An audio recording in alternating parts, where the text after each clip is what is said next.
we're going to have some changes coming on the Jets coaching staff. Yeah. Would be an A+ hire. Okay. This is what I want to talk about now. So we spoke to, and I'm going to explain to you why I think this is the case. We spoke to Aaron Glenn yesterday. We're recording this show on Wednesday. We spoke to Aaron Glenn on Tuesday at Baggy Day. He wasn't very open in terms of like what's to come. I think it's very clear, though, additional staff changes are going to be coming. I think they're going to shake up the offensive staff. I don't know if Tanner Angstrand is going to be gone. I doubt that, but I think they'll probably add in a veteran or somebody of that nature. But who knows? Maybe Woody puts forth and says, hey, we want complete and total changes, and Tanner's out as well, but I don't necessarily think that's the case. I think you'll see people added there. The one place where we know there are going to be changes, it's on the defensive staff with a defensive coordinator. I'm very curious who your list of potential coordinators are that you would like to see them have. But for me, there is one big one, and I think he would be an absolute A+++ hire, and that is Wink Martindale. If the Jets were to go out there and get John Gannon, or the Jets were to go out there and get Raheem Morris, or the Jets were to go out there and get any one of these former head coaches that has since been fired who was a former defensive coordinator, it would absolutely be a legitimate boost to their defensive staff. It would be an improvement over Steve Wilks. The Jets would be a better defense than they were. They would be a better defense this year than they were last year. The thing with Wink, though, is that there is right now very little, if any, pride in being associated with the New York Jets. Because when you think about the Jets right now, what you think about is 3-14. You think about the incessant losing. You think about players that just come here and see their careers completely end. You think about the Aaron Rodgers Achilles. You just think about all of this stuff that has engulfed this team like a plague, that has prevented them from really being anything. And that's what being a Jet is right now. That's what being a Jet is known. And while players will tell you, oh, we don't listen, oh, we don't hear that, oh, we don't care about that, the reality is that they do. They see it every time they open up their Instagram. They see it every time they open up their TikTok. They see it every time they open up X. Like, they see it. It is right there in their face. They're being joked about and made fun of with their friends in group chats because the Jets right now are the Jets. John Gannon's a great defensive coordinator. He doesn't change the perception. He doesn't get in players' heads to change their perception. Same goes for Morris. Same goes for any of these other guys.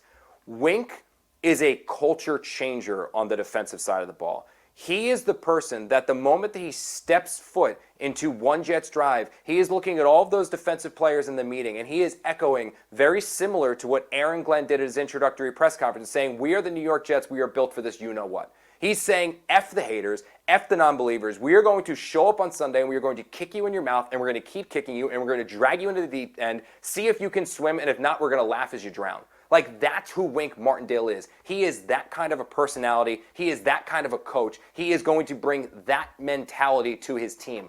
That's what the Jets need. As much as they need somebody who's better schematically, as much as they need someone who's going to develop someone, they need somebody who is going to rewrite the mental makeup of the players who are already here and the players who are going to arrive to change the perception of the Jets, specifically on that defensive side of the ball. The no interceptions for a full season, Wink is going to wear that on his chest like a sigil until everybody knows, yeah, we did that, and guess what? We're not doing it again next year. I think he would just be a perfect addition for this team for that. Now, there's two big holdups. They're going to have to, Woody Johnson's going to have to pay him because Wink's not coming cheap. So he's going to have to meet the financial ramifications of a Wink Martindale contract.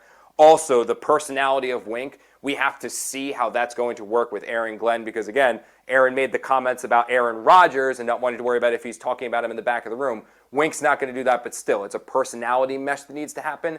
But if they can overcome those two things, I don't think there's a better coordinating option than Wink for this team. I really don't. I don't know about all that, personally. You didn't cover him, though. You didn't cover him. I did. I saw it with the Giants. That team stunk. And you should go watch what he did with the Giants in 2022. Seriously. But they weren't good in 2023. Well, that was offensively, too. I mean, they had no one at quarterback. That was when Daniel got hurt. I think you're going a little over the top on him is what I would say. I think he's a really good defensive coordinator. I think he would be a great fit. I think he's probably the best option they're going to get. But, Jim Schwartz's defenses have personality. I covered that guy right after we went to the Super Bowl in Philly. And he had a great defense in Cleveland. Wow, that team was just trash all around it. I think Raheem Morris was an amazing defensive coordinator when he was in L.A., and he's a with Sean guy McVay that and the Rams guys and Matt like. Stafford and elite level Well, offense. it's irrelevant. He's a great leader. Like guys love playing for him. Like They didn't in Tampa. you're acting like if Wink They Martindale. haven't in Atlanta. If we, look respectfully, if Wink Martindale is such like a beloved figure that is going to change a defense, then why didn't he go back to the NFL last season? He was Well, that's the thing is there's the personality part of it. Like he is a big person. But I'm saying it's similar to Rex. I'm not disagreeing that he's a bad coach. I think he's a great fit. I think he is what they need absolutely. But to suggest he's the guy, like I think that is a little over the top. Like the only option for this. I think. No, I don't. He's not the only option. That's not what I'm saying. I'm not saying he's the only option. You're saying he's the best option. You're saying he's the best option. I think he's the best option. I think for what this team needs, with how down in the dumps and just like what they need is a coach that can get his players in the right positions and get like actually. Well, he'll do that. Like and I know, it's not that's what I'm not. That's not what I'm saying. You're saying he's the only one that'll do that. I'm saying he will do. I'm saying he will be of the potential head coach of the potential defensive coordinators that are out there. I don't think that there is a better option than Wink Martindale to not only put the Jets in the schematic advantage. We can argue. If you want to argue John Gannon is a better schematic coach than Wink Martindale, fine. If you want to argue Raheem, fine. If you want to argue Schwartz, whatever. I put Schwartz in a similar category as Wink, but I don't think he's going to come here without. Yeah, well, I think realistically he's the best candidate that would come here is how I would phrase it. And but it's how he treats his players. My thing is, it's how he treats his players and the way that he rewires the way that you think and view yourself. Because right now I think there is this stuck in the muck, woe is me, hang your head plague around the Jets. And if you're looking for somebody to snap them of that and continue to echo that same culture-changing mindset that Aaron Glenn is trying to implement, I think that's Wink. I think Wink is that type of person that's going to do those things. That's my again, from being around him at the Giants and seeing what he did with the island of misfit toys, I think he's the perfect one for it. I mean, I will say the Michigan defense wasn't very good last year either. I know it's college, but I can't argue anything on the college ranks, but I've seen what he did in Baltimore and saw what he did with the Giants. Yeah, but he also got shoved out the door in Baltimore. So after a while, I mean, they had immense success. And we can argue all of these people got shoved out the door too. All right, we're going to disagree. I still think Wink's the best option, but we can move. All right, so anything you want to specifically talk about, Zack, here about the Aaron Glenn, Darren Muji press conference that we saw or that we were at yesterday? Actually, before we hit that, since we're on the coaching staff, I just wanted to mention, like, I don't you mentioned them adding someone on offense. I think they're not done firing guys. Like I would be surprised if Charles London returned. I was going to say that too. Yes. Yeah. I would be surprised if Aaron Curry, the linebackers coach, returned. And I have my eye on defensive line coach Eric Washington, who I don't think his players had issues with him. Yeah, players had issues with him. That's what I was trying to say in a roundabout way, but you hit right to it. I'll just tell you, players had don't round about it. Players had issues with him. Yeah. Yeah, so I'd say those guys. I'm not 100% confident. I don't really have a good read on like the running backs coach or the tight ends coach. I think they're pretty happy with Steve Hyden on the O-line. I think they like Chris Harris on the back end, even though the DBs didn't have a great year.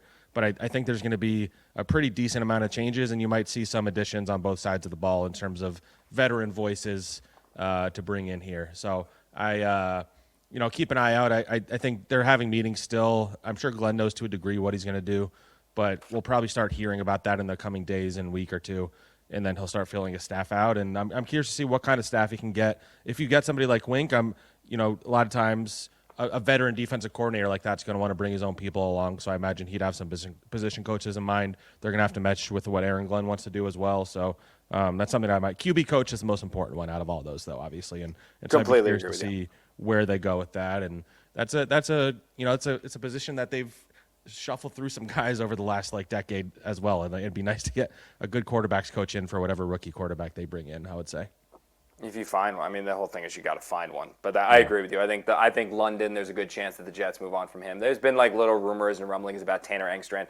Do you think there's any possibility there that they move on from the OC? I don't. I hedge towards no. I can't say definitively because I haven't heard anything specific. But I don't see why you would fire him. I think as I actually wrote something. I don't know if it's going to publish tomorrow or early next week, comparing the situations that the quarterback is coming into with this group, the Sam Darnold draft and the Zach Wilson draft, just like the supporting cast, the coaching staff. And Tanner and Mike LaFleur, in terms of coming out of year one, are pretty similar to me, where LaFleur showed a lot of promise that first year. He didn't really have great quarterback play. He also showed some inconsistencies as a first-year play caller, and I think you saw that with Tanner. I think he showed some positivity. I think he showed some creativity. There was some stuff that was questionable, but how much can you blame him when Justin Fields and Brady Cook are your quarterbacks for most of the year? Yeah. So I don't think, unless there's an OC out there, unless like Cliff Kingsbury's like, yeah, I'll come coach with you, Aaron Glenn. Like that would be something I would consider, but I don't think Aaron Glenn's going to be actively pursuing any of these guys that are getting laid off and all that stuff. And I think Tanner might be a decent offensive coordinator, honestly. I think if they get some pieces in there and they get some health, I think he deserves at least another year. And let's be honest with ourselves. The optics of also firing your defensive coordinator and firing your offensive coordinator and firing your quarterback coach is bad. I mean, that like I can't imagine many. I wonder if that's even ever happened after the first year for a head coach, number one. And if it has happened, how long did that person survive?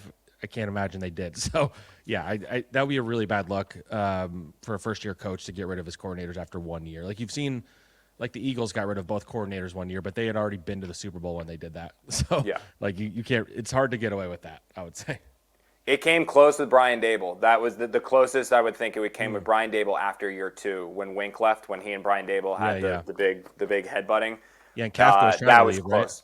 Yeah, because they moved on from the special teams. They moved on from the defensive coordinator, and Kafka wanted to go out as well. He wanted to go to Seattle to be their offensive coordinator, run his own thing, and the Giants blocked it from happening, and then gave him like the promotion to assistant head coach to keep him. But it was because they didn't want the look of, oh, Brian Dable just lost all of his coordinators, and now he's got to replace them all. So that was a big talking point.